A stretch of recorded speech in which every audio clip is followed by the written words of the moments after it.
नमस्कार। अनदेखे चेहरे अनकही बातें, हमारी जो YouTube पर अनूप के साथ में श्रृंखला चल रही है। आज हमारे साथ एक क्रिएटिव व्यक्ति हैं जो हमारे सेट को सजाते हैं और जैसा दिखना चाहिए कोई घर आंगन, मतलब अलग अलग लेवल के घर होते हैं। कोई बहुत अमीर घर होता है, कोई गरीब घर होता है, कभी झोपड़ी रहती है, कभी कभी ऐसा सेट भी बनाते हैं जिसमें हम लोगों को आग लगानी रहती है या विस्फोट से उड़ाना रहता है, या कभी कभी फाइटर्स जो होते हैं या हीरो होता है वो टेबल पर गिरते हैं, टेबल टूट जाता है, शीशे पर गिरते हैं, चकनाचूर हो जाता है। तो वो सब करने में माहिर हमारे यहाँ कहा जाता है उनको आर्ट डायरेक्टर। बहुत बड़ी पोस्ट है। आप जो भी देखते हैं उसको उस रूप में दिखाने के लिए ये बड़ी मेहनत करते हैं। शादी का मंडप बनाते हैं, कभी कुछ लिखना रहता है, पुलिस की गाड़ी तैयार कर देते हैं। ये आपको देख के लगेगा कि असली पुलिस जा रही है गाड़ी में। तो इस तरह के व्यक्ति हैं। इनका नाम क्या लूं मैं, भगवान का नाम है राम। बाकी ये अपने बारे में खुद बताएंगे। तो राम बाबू बताइए भाई, तो आप कहाँ के रहने वाले हैं? पूरा नाम क्या है आपका, ये बताइए। प्रणाम। ये चैनल को जितने भी लोग देख रहे हैं सबको मेरा प्रणाम, क्योंकि हम इतना जानते हैं कि हमसे छोटे कोई नहीं है, सब हमसे बड़े हैं। तो सभी को प्रणाम ही मेरा। मैं बिहार सीतामढ़ी का रहने वाला हूँ। सीतामढ़ी से 30 किलोमीटर दूर बरगनिया नेपाल बॉर्डर। बरगनिया, हाँ जी, हाँ। वहीं का मैं रहने वाला हूँ। बरगनिया स्टेशन भी है ना? जी जी जी, हाँ। तो आप बरगनिया में रहते थे, परिवार मतलब कैसा था आपका? जो मेरे पिताजी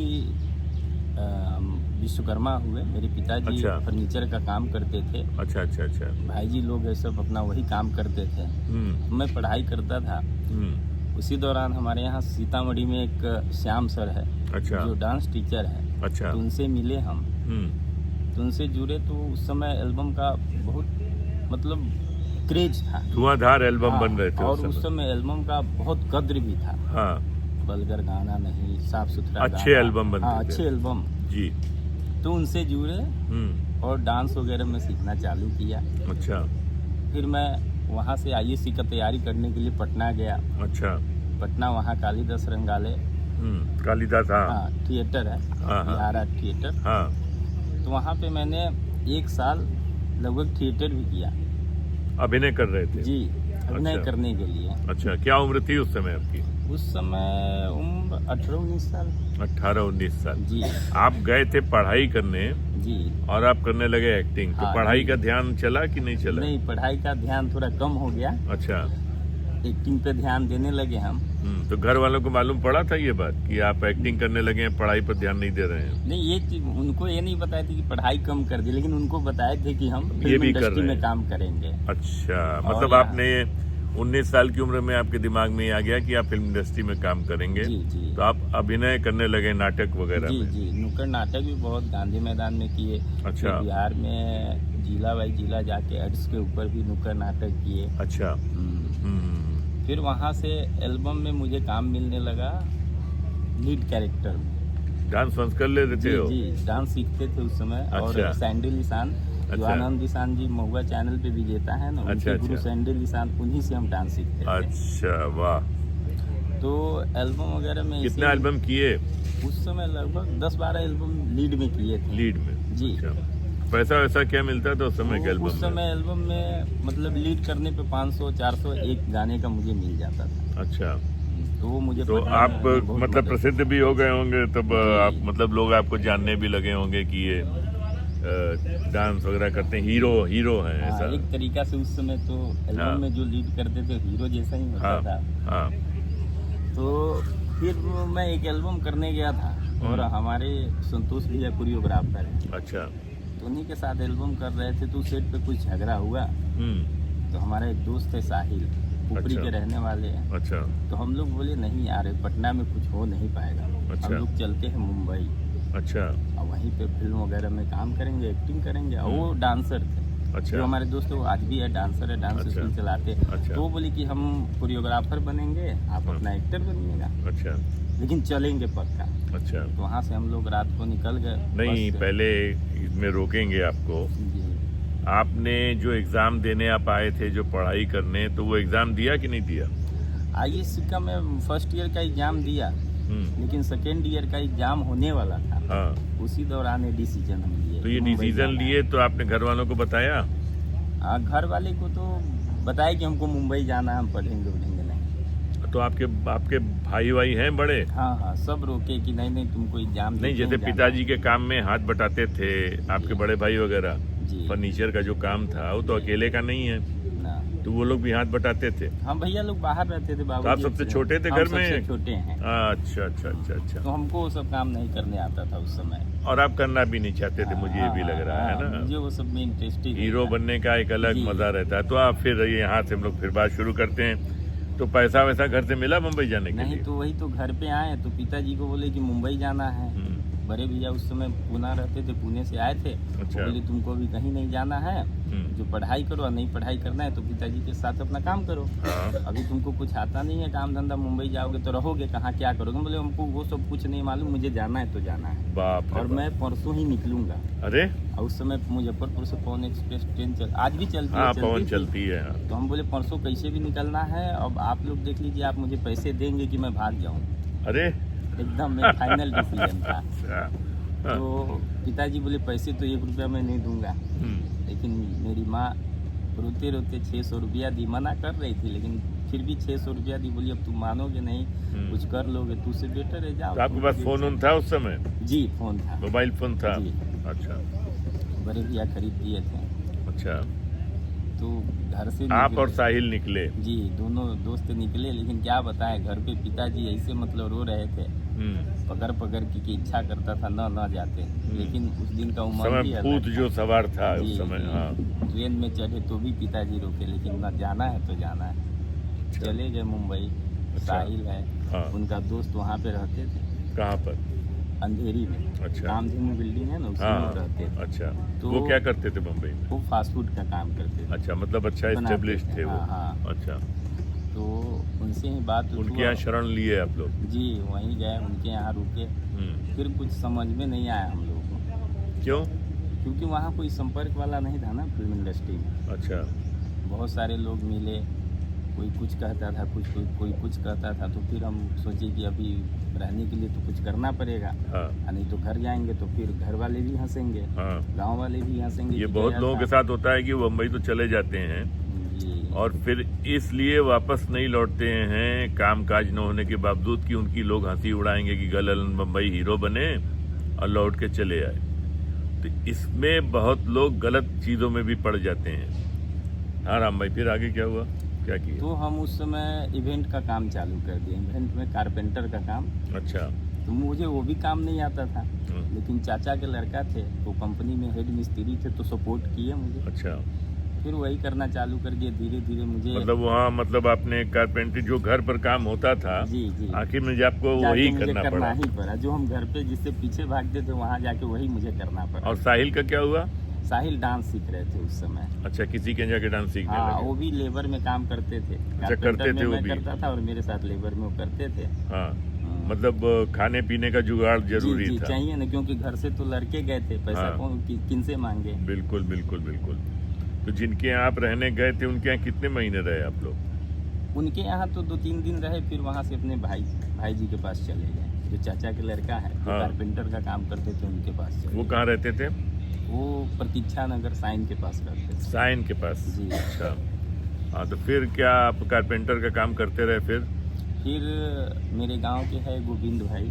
अच्छा। वो मैं जो यहाँ पे श्री जी के पास अंधेरी में हाँ।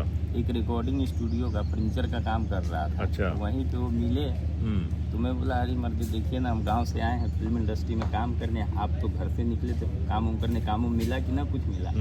तो बोले वो भी काम करने निकले जी थे? जी जी, घर। अच्छा। तो बोले काम उम तो उतना नहीं है, लेकिन संपर्क में कुछ लोग है, लीजिए नंबर, उनसे बात करिए, देखिए कुछ हो जाए। तो मुझे एक आर्ट डायरेक्टर का नंबर दिए, जिनका नाम है शेर मोहम्मद खान। अच्छा, तो पप्पू जी करके बुलाते हिंदी में काम करते थे वो। जी। तो पप्पू जी करके, तो मैं उनको बोला कि मुझे एक्टिंग करना है, तो बोले ठीक है। तो एक एल्बम अल्ताफ राजा जी का एल्बम था, हाँ, उसमें हम जूनियर आर्टिस्ट में गए थे। अल्ताफ राजा तो उस समय बड़ा नाम था। जी जी। हाँ, तो जूनियर आर्टिस्ट में गए थे, तो वहाँ पे देखा मैं कि यार जूनियर आर्टिस्ट में करेंगे तो कुछ हो नहीं पाएगा, जो सपना देख के आए वो पूरा हो नहीं पाएगा। ये तो ज़िंदगी ऐसे ही कट जाएगा, 300 400 500 हज़ार जो भी पर डे मिलता था। और ऐसे ही आना है जाना है, तो इससे तो ज़िंदगी नहीं कटने वाला। तो फिर उन्हीं से हम पूछे कि लेकिन वहाँ पर जूनियर आर्टिस्ट का भी एसोसिएशन है, और उसका कार्ड बनवाए बिना जो लोग जूनियर आर्टिस्ट का काम करते हैं, जी तो एसोसिएशन वाले आके उनको झगड़ा करते हैं, बाहर निकलवा देते हैं। आपके साथ ऐसी घटना घटी क्या कभी? नहीं, मैं कार्ड उनसे बनवा लिया था, उसमें FCF का कार्ड में बनवाया। अच्छा, कार्ड बनवाया तो था। फिर क्या हुआ, जूनियर आर्टिस्ट का काम आप छोड़ दिए? नहीं, तो वहीं पे मैं देखा बहुत सारे लड़के आर्ट में काम कर रहे थे, तो मैं वही पप्पू सर से पूछा कि ये कौन सा डिपार्टमेंट है, तो बोले ये आर्ट डिपार्टमेंट है, इसमें लड़के लोग काम कर रहे हैं, देख ही रहे हो आप।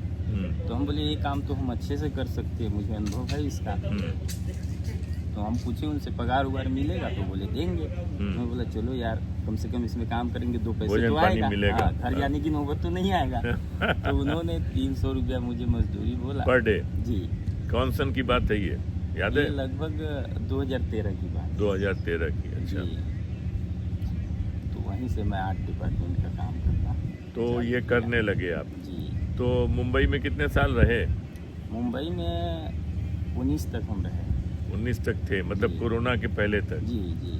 तो वहाँ आप किसी के अंडर में ही काम कर रहे थे या अलग से करने लगे थे? नहीं, 2013-14 में दूसरे लोग के पास काम सीखा किया। हिंदी में कर रहे थे? जी, हिंदी सीरियल सीरियल में तो उसमें तो रेगुलर काम मिलता रहा, कंटिन्यू तो काम। पैसा भी आपको रेगुलर मिलने लगा जी, होगा। जी, अच्छा खासा तो पैसे से आया। घर आना जाना होने लगा था? जी हाँ, घर अप डाउन करने लगे थे, तब घर पे सबको बता दिया कि मैं ऐसा ऐसा भी काम कर रहा हूँ। तो वो लोग नहीं गांव में समझते थे कि बाहर डिपार्टमेंट क्या होता है। तो हम बोलते थे कि हम वही कारपेंटर वाला काम हाँ, यहाँ जो करते थे वही कर रहे हाँ, हैं। अब उनको डिटेल में समझाने से बेटर। हाँ, ये नई शब्द भी नहीं समझते हैं कि आर्ट डायरेक्टर मतलब क्या, आर्ट डायरेक्टर क्या होता है। वो लोग खाली जानते हैं कि हीरो हीरोइन होते हैं, जी, पिक्चर बन जाती है। जी। तो आर्ट डायरेक्शन का काम करते करते जैसे कभी कभी होता है ये, फिर भोजपुरी में कैसे आना हुआ आपका? सबसे पहले तो मैं वहाँ देखा एक्टिंग इसके लिए छोड़ दिया कि बहुत स्ट्रगल देखा एक्टिंग में। हाँ, एक एक्टर बनने के लिए बहुत स्ट्रगल करना पड़ता है वहाँ।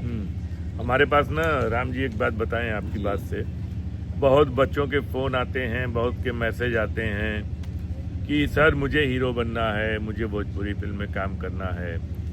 तो आप लोग इनकी बात से समझिए कि क्या बता रहे हैं कि अभिनय करने के लिए, अभिनेता बनने के लिए बहुत स्ट्रगल करना पड़ता है, ऐसे ही चांस नहीं मिल जाता है घर बैठे बैठे।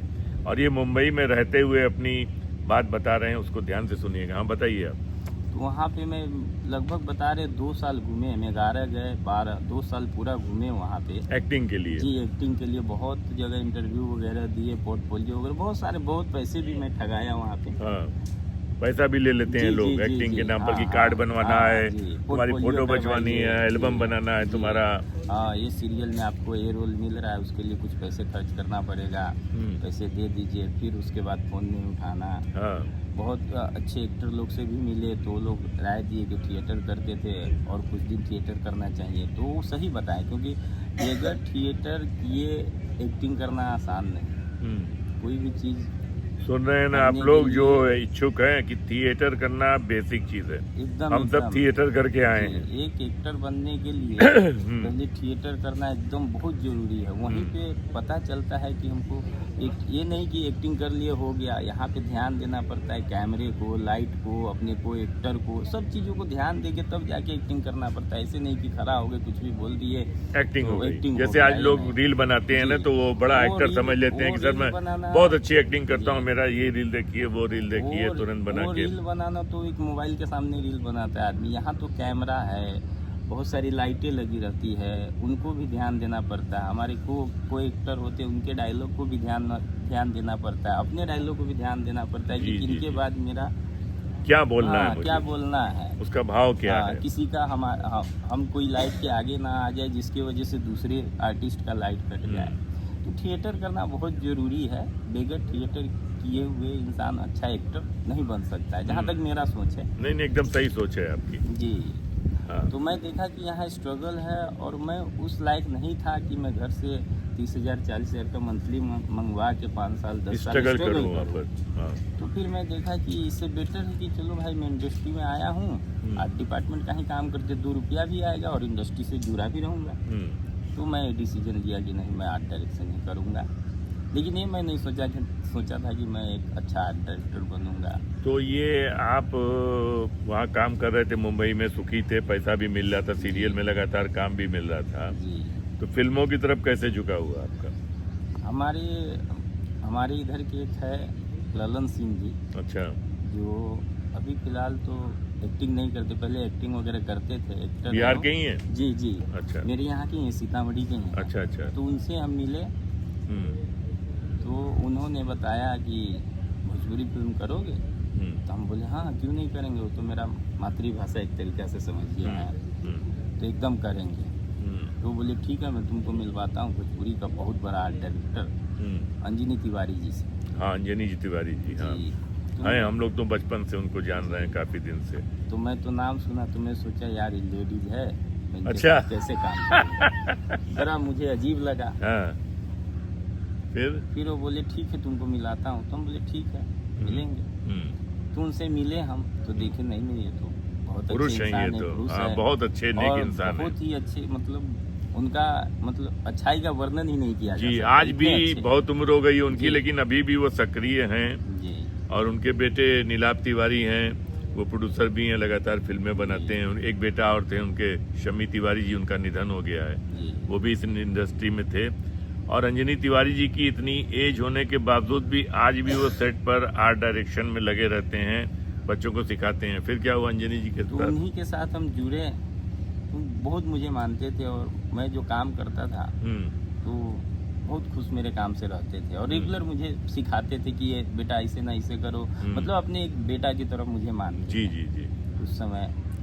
तो मैं कंटिन्यू उनके साथ काम करने लगा। फिर इंडस्ट्री में मुझे बहुत जगह से ऑफर आने लगा कि आप भी आर्ट डायरेक्शन कीजिए। मैं बोला नहीं, मैं एक बार अपने बॉस से पूछूंगा, अगर वो बोलेंगे तो ही मैं करूँगा। ये बहुत अच्छी बात है, अपने गुरु से पूछ के तब अलग अच्छी जी। बात आपने सोची। हाँ। तो उनको मैं बोला तो बोले कि देखो, मेरा उम्र भी बहुत ज़्यादा हो गया है, अगर राम आपको काम मिल रहा है तो आप कीजिए, कोई दिक्कत नहीं है। कहीं आपको कोई परेशानी होगी तो हम आपके लिए एनी टाइम खड़े हैं, जो आप कीजिए। तब मैं इंडिपेंडेंट 2014 से 2014 से। तो वो तो अंजनी जी ज्यादातर भोजपुरी में काम कर रहे थे ना, जी तो आप भोजपुरी में आ गए। जी। पहली फिल्म कौन सी इंडिपेंडेंट की, याद है आपको? जी। कौन सी? दिल और दीवार। दिल और दीवार। ये कौन था इसमें? इसमें रानी चटर्जी। अच्छा अच्छा अच्छा। तो इसके बाद आपका सफर शुरू हो गया जी, इसमें। कंटिन्यू उसके बाद बहुत सारी फिल्में हो गई। तो आर्ट डायरेक्टर के लिए भी कार्ड वगैरह बनवाना पड़ा आपको? जी हाँ, आर्ट डायरेक्टर आप लोग की भी यूनियन है वहाँ पर मुंबई में। तो आज आप जब अब यूपी में, बिहार में रह रहे हैं, तो अभी भी उस यूनियन के सदस्य हैं या छोड़ दिए? नहीं है। मेंबर हैं आज भी उसके। तो कैसा चल रहा है अभी आपका काम? बढ़िया काम, अच्छा चल रहा है। साल में कितनी फिल्में कर लेते हैं? साल में 18-20 फिल्म हो जाता है। 18-20 फिल्म हो जाती है, बहुत अच्छी। पैसा मिल जाता है सब में? जी, लगभग मिल ही जाता है। कहीं कहीं 1-2 फिल्मों में थोड़ा उतार चढ़ाव हो जाता है। नहीं तो लगभग। और अब कितने लोग आपके साथ काम कर रहे हैं? पहले तो आप खुद रोजी रोटी की तलाश में वहाँ गए थे मुंबई, आज आप कितने लोगों को साथ में लेके काम करवा रहे हैं? काम देने वाले तो सब ऊपर वाले नहीं, हैं। ऊपर वाले तो हैं, लेकिन देखिए माध्यम तो हम ही लोगों में से कोई होता है ना। हम एक माध्यम आपके लिए भी तो माध्यम है, निर्माता पिक्चर बनाता है तब आपको काम मिलता है। जी जी। तो आपके साथ कितने लोग जुड़े हुए हैं? लगभग अभी मेरे पास 6-7 लड़के हैं जो कंटिन्यू करते रहते हैं। तो ये ऐसा भी होता होगा कि कभी 2-2 पिक्चर एक साथ आ जाती होगी, तो क्या करते हैं, एक छोड़ देते हैं, एक पकड़ते हैं, या दोनों में काम करते हैं? नहीं, कभी कभी तो ऐसा हो जाता है कि 3-3 पिक्चर एक साथ करना पड़ता है। तो लड़के लोग जो हमारे असिस्टेंट लोग हैं वो लोग संभालते हैं। हाँ। कभी कभी ऐसा होता है कि मुझे भी उस सेट पे जाना पड़ता है, कुछ सेटअप वैसा भारी लगा तो मैं जाके संभाल देता हूँ। अभी तक किस पिक्चर में, वैसे इसका जवाब भी कि सेट का बहुत ज्यादा काम देखने को मिला आपने जो किया, मतलब कौन सी ऐसी पिक्चर इसमें सेट बहुत ज्यादा आपने काम किया, कुछ याद है? क्योंकि अब तो रियल लोकेशन पर ज्यादातर गांव में शूटिंग हो रही है, हम लोग उन्हीं घरों में शूटिंग कर रहे हैं, तो सेट का काम थोड़ा मुझे लगता है कम हो गया है। लेकिन किस पिक्चर में आपको याद है शायद कि आपने बहुत ज्यादा सेटिंग का काम किया हो? फसल में फसल ये दिनेश जी की पिक्चर थी। दिनेश जी की जो फिल्म है, पराग पाटिल डायरेक्टर थे पराग शायद। पाटिल जी डायरेक्टर है, प्रेमराज जी प्रोड्यूसर। हाँ। तो उस फिल्म में प्रॉपर दिनेश जी के लिए घर बनाया गया था, किसी के घर उसी में गाना था ना, मरून कलर सड़िया। हाँ, उसमें ना ही गाना है, बहुत हिट हुआ वो गाना। तो उसमें प्रॉपर समझिए कि 5-7 एकड़ में बासमती चावल का खेती, उसके बीच में एक मक्का का खेत था। तो पूरा मक्का कटवा के लगभग 8-9 घंटा जेसीबी चलवा के माटी भरा गया, फिर उसमें प्रॉपर दिनेश जी का घर बनाया गया। प्रॉपर उसमें दिखाया गया है कि हाँ, दिनेश जी का घर इस खेतों के बीच है। मतलब आप लोग कभी वो फसल पिक्चर देखें तो इनकी कलाकारी का एक अच्छा नमूना आपको देखने को मिलेगा कि वो पूरा घर इन्होंने तैयार करा था। बाद में शायद आग वगैरह लगा देते हैं लोग उसमें, ऐसा कुछ है क्या? नहीं, उस घर में आग नहीं लगाते। हाँ, वो गोदाम में लगाते हैं। तो वो गोदाम भी बनाए थे या आग वैसे सीजी से इफेक्ट से दिखाया गया है। अच्छा। लेकिन वो घर बनाए थे, उसमें रोड भी बनाए थे। समझिए उस घर पे मुख्यमंत्री आते हैं तो इसके लिए रोड भी जेसीबी चलवा के प्रॉपर रोड बनाया गया था। हम बहुत मेहनत किए थे, उसमें भी बारिश हो गई। जब घर बनाना स्टार्ट किए तो बारिश हो गई, वो भी टेंशन हो गया कि इतना बारिश हो गई, माटी गीला हो गया, बने तो बने कैसे। मिट्टी के घर बनाए थे पूरा ना? पूरा मिट्टी का एकदम। बहुत टेंशन समझिए उसमें हो गया था, लेकिन सब ऊपर वाले का कृपा, मेहनत हमने नहीं, वो तो पिक्चर में दिखाई भी देता है। पिक्चर भी बड़ी अच्छी बनी और कहानी भी बड़ी अच्छी थी उसकी, और उसका गाना तो सुपर डुपर हिट था, इसलिए बहुत लोगों ने फिल्म भी देखी है आपकी जी। तो राम जी शादी ब्याह बच्चे?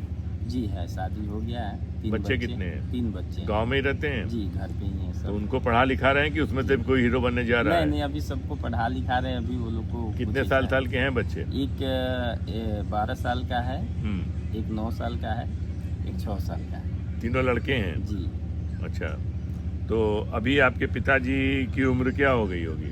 पिताजी की उम्र वही 65-70 के। काम करते हैं अभी वो? नहीं, लगभग 10 साल से काम करता। अच्छा, भाई लोग कर रहे हैं काम? चल रहा है आपका परंपरागत जो काम चल रहा था? बड़े भाई जी लोग करते हैं। तो आप घर जाते हैं जैसे मान लीजिए 15-20 दिन के लिए, तो वहाँ जाके परिवार के काम में हाथ बटाते हैं या एकदम बंद कर दिए हैं? नहीं, अभी तो लगभग समझिए खेती बाड़ी जो भी है मैं खुद ही करता हूँ, क्योंकि पिताजी बीमार भी रहते हैं और बुजुर्ग हो गए। हाँ।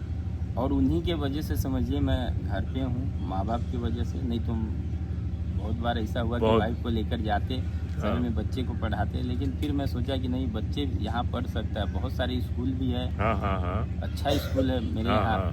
तो मैं सोचा हम तो चले जाएंगे, लेकिन इस उम्र में उनको तकलीफ होगा। तो मैं बोला नहीं। आप एक बार तकलीफ दे चुके हैं जवानी में, छोड़ के घर भागे थे जो, वो दर्द में तो इस समय आप अपने माँ बाप की सेवा करने के लिए जो रह रहे हैं, तो ये बहुत अच्छा कर रहे हैं। और इसको दिमाग में सबको बैठाना चाहिए कि जब माँ बाप वृद्ध हो जाएं और आपका काम अगर चल रहा है और आप उनका साथ दे सकते हैं, घर पर रह के भी अपना काम कर सकते हैं, तो जरूर रहना चाहिए।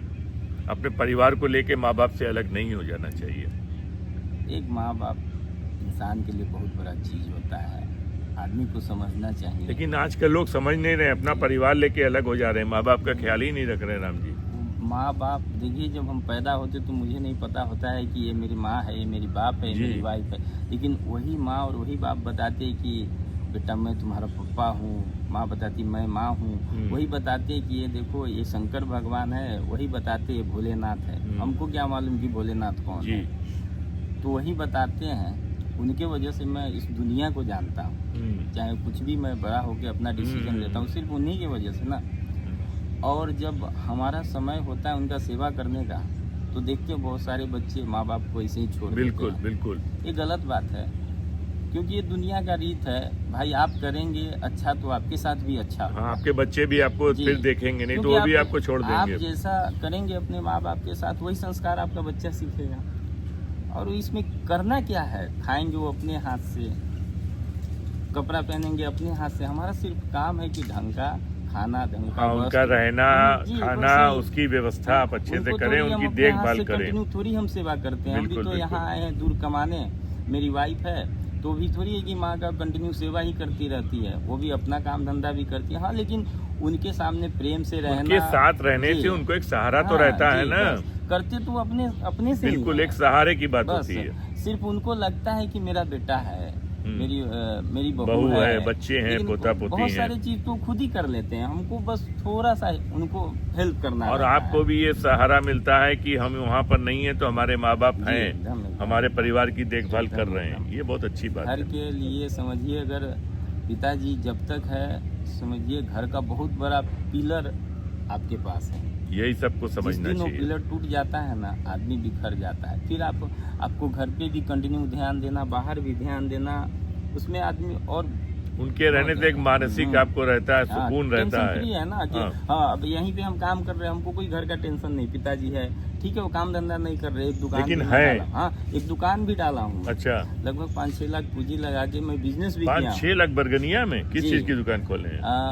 पत्ता प्लेट कटोरी वाली मशीन है। अच्छा, तो अच्छा, वहाँ पे हम अच्छा। खुद ही माल बनाते और अपना होलसेलर का दुकान डाल दिए। वेरी गुड, वेरी गुड, बहुत बढ़िया, बहुत बढ़िया। तो पिताजी वहाँ पे बैठते हैं, ऐसा नहीं कि पिताजी, वो बैठते हैं वहाँ पे, कोई भी कस्टमर जाता है, पिताजी बोलते बेटा से बात कर लीजिए, फोन नंबर है, फोन किए, इतना माल दे दीजिए, इतना हाँ, पैसा हुआ, हो गया। बस। तो इससे एक सहारा है ना, 2 रुपया वहाँ से भी मेरा आ रहा है और यहाँ भी हम कमा रहे हैं। अगर बस। पिताजी नहीं रहते तो चीज होता। बहुत, आपने पढ़ाई लिखाई नहीं की लेकिन दुनिया के अनुभव से आपने बहुत कुछ सीखा जी, और आज आप अच्छी तरह जी रहे हैं, अपने जी, परिवार का पालन पोषण कर रहे हैं, अपने बच्चों को अच्छी शिक्षा दे रहे हैं। बहुत बहुत धन्यवाद आपको, आपने हमारे साथ इतना वक्त दिया, है ना। जी। ठीक है राम बाबू।